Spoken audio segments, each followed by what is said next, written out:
সুপ্রিয় দর্শক, আসসালামু আলাইকুম। আশা করছি ভালো আছেন। দেশ এবং দেশের বাহির থেকে যে যেখান থেকে আমার এই ভিডিওটি দেখছেন তাদের শুভেচ্ছা এবং অভিনন্দন। আজ আপনাদের দেখাবো বেডরুম, বেলকনি বা রান্নাঘরের দরজায় টাইলস দিয়ে কিভাবে দরজা বর্ডার হয়। জানতে হলে অবশ্যই পুরো ভিডিওটি দেখবেন। আর আপনি যদি আমার চ্যানেলে নতুন হয়ে থাকেন অবশ্যই সাবস্ক্রাইব করে রাখবেন যেন আমার পরবর্তী ভিডিওটি আপনি দেখতে পান। আর অলরেডি যারা সাবস্ক্রাইব করে রাখছেন তাদেরকে অসংখ্য অসংখ্য ধন্যবাদ।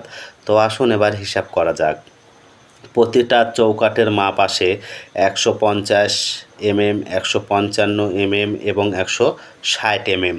তো এটা যেহেতু 150 mm আছে সেটার হিসাবটাই আজকে আপনাদের জানাবো। তো 150 mm জায়গায় এইরকম ডিজাইন করতে গেলে যে মাপে টাইলসগুলো কাটবেন প্রতিটা টাইলসের মাপ আসবে 50 × 50 mm। প্রত্যেকটা টাইলসের মাপ আসবে 50 mm স্কোয়ার। তাইলে আপনি এই রকম সুন্দর একটা দরজা বর্ডার তৈরি করতে পারবেন। আর এখানে যে কালারগুলো আমি ব্যবহার করছি চাইলে আপনারা আপনাদের পছন্দ মতো কালার চয়েস করতে পারেন।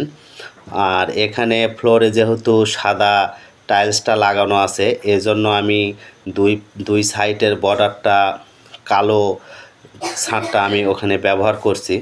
তো কালো ছাঁটের মাপটা আসবে 50 mm।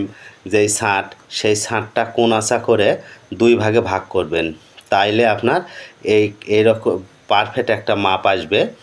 আর এইরকম সুন্দর একটা টাইলস দিয়ে দরজা বর্ডার হয়ে যাবে।